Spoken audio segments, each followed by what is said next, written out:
I don't know how else to say this to you, but the reason why you are miserable, the reason why your life feels so unfulfilled, the reason why you continuously search for things to cover up or mask the pain, to numb that internal hurt that seems to never go away, is because you are living a fake life.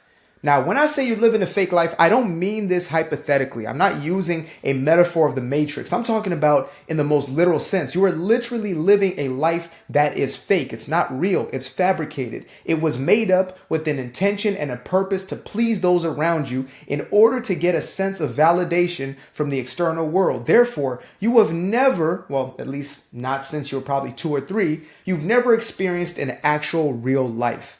You don't know what it is to live life on your own basis. Now, you might have had moments in your life where you finally made a decision for yourself, right? Well, I'm going to leave that job. But then right after that, you thought to yourself, well, I got to get something else because people think I am, irresponsible. Or maybe you said, you know what? I don't care if they think I'm irresponsible. I'm going to show them that I can do anything.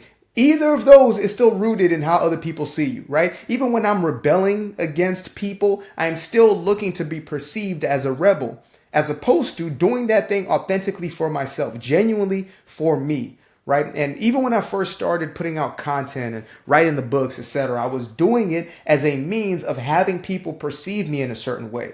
Whether it was those who are going to be supporters or those who are going to be haters. I'm going to show the haters, what I can do, and I'm going to show the supporters that I'm worthy of praise. But now I've come to a place where I say, you know what? The things that I do should only be for the gratification and the edification of myself. And if everybody else gets to benefit off of it, beautiful, right? I write the book because I love to write. I record the video because I love to speak. I love to teach. I love to learn more than anything else. And guess what? You just happen to be the beneficiary of my own enjoyment, my own bliss, my own following my true course in life. And most of us, we're so fixated on creating this image for everybody else. We want people to see us in a certain way, and we think it's about them, right? When we talk about people pleasing, we think people pleasing has to do with the other party. Oh, it's about, feeding into this narcissistic supply or whatever other labels we want to put on it. But in reality, the reason you people please, the reason why you do things for other people to perceive you in a certain light, is pretty simple. The reason is you want them to perceive you in a certain way so that you feel better about yourself, right? When you make somebody else smile for the sake of I want to make them happy, what you're actually doing is you're using a means of witchcraft and manipulation to get that person to react in a certain way in order for you to feel good. And how do I know this? Because if that person did not smile, you did everything you could, you would end up resentful, or at least you would end up in a sense of embarrassment, right? You would think to yourself, I didn't do enough. I can't believe I didn't do enough. Or you'll think, I can't believe that person. Why would they not see me for what I am? Why would they not see that I am merely trying to help them? I'm trying to save them.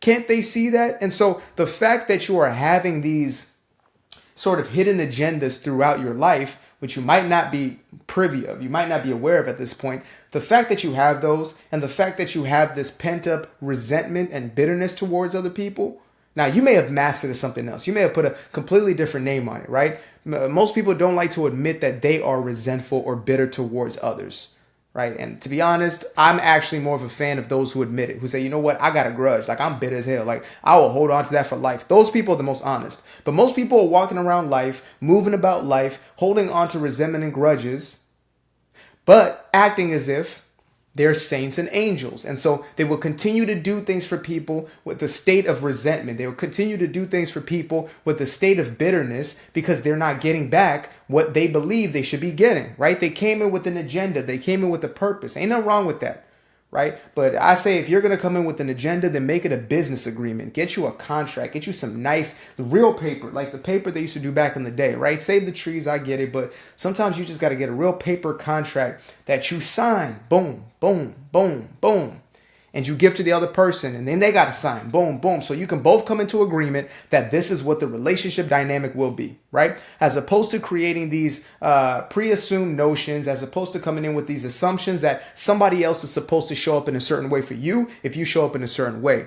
We want to view that as love, right? I just do all these things because I have such a huge, big old loving heart. But in reality, the reason why you do it The real reason why you do it, the reason why you people please, the reason why you got the need to please is because you are looking for love in all the wrong places. Even the crow outside knew. He had to affirm that because he knows, yeah, you're working for love in all the wrong places.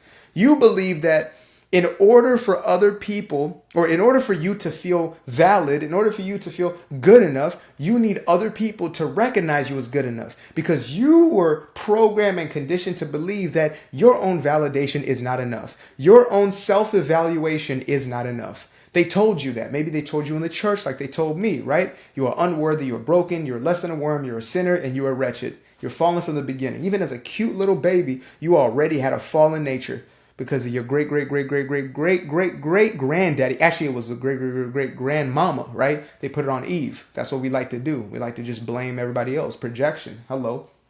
That woman made me eat it. That's what Adam said.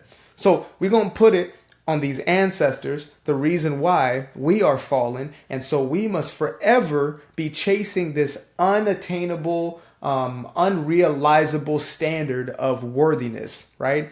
Oh, to be worthy in the eyes of the Lord. And so we go through our lives doing the same thing to everybody else around us because we're doing it to ourselves, right? We make other people have to show up in different ways or be somebody other than what they are in order for us to feel validated. And then we also go out there with the mask on in order for us to feel validated. And therefore, we live these fake lives. And if you have not yet completely realized or recognized the outcome of living such a life, let me just point out a few facts. If you are currently living a life that doesn't display or doesn't show what you truly desire in life, there's only one reason. It's not because your Uncle Tom or Uncle Sam. It's not because of anybody in your family. It's not because of the institutions. It's not because of the governmental systems. It's none of that. The reason why you are not where you want to be right now in your life is because you have lived your life for everybody else. You have given them. You've segued. You have literally transmitted your power from you to that individual or to those individuals. Right? You have given yourself over to the world as opposed to finding yourself from within. And when you go to the world to look for your identity, you will never know who you are. But when you're able to return back to yourself and find out who you are, who you have always been, right? To uncover. I believe it is less of a discovery and more of a recovery.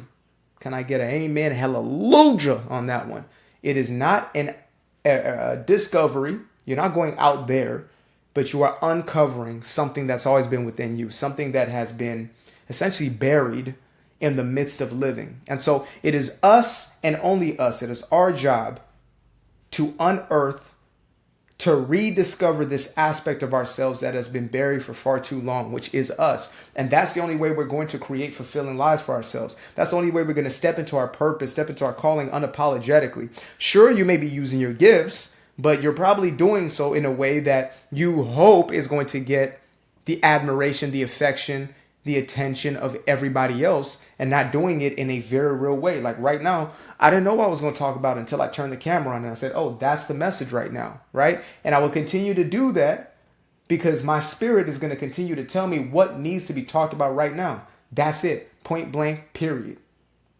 So that being said, as I wrap this one up, guilt-free plug, my first published book, Doing Me Guilt-Free. Make sure to get yourself a copy of one of these. Boom, right there. That's what it's going to look like. So click the link in the description below. Get yourself enrolled to a life-changing experience. Truly, it's going to be the type of book you keep with you for the rest of your life. I guarantee that. Till the next time, love you guys. Appreciate you. Peace.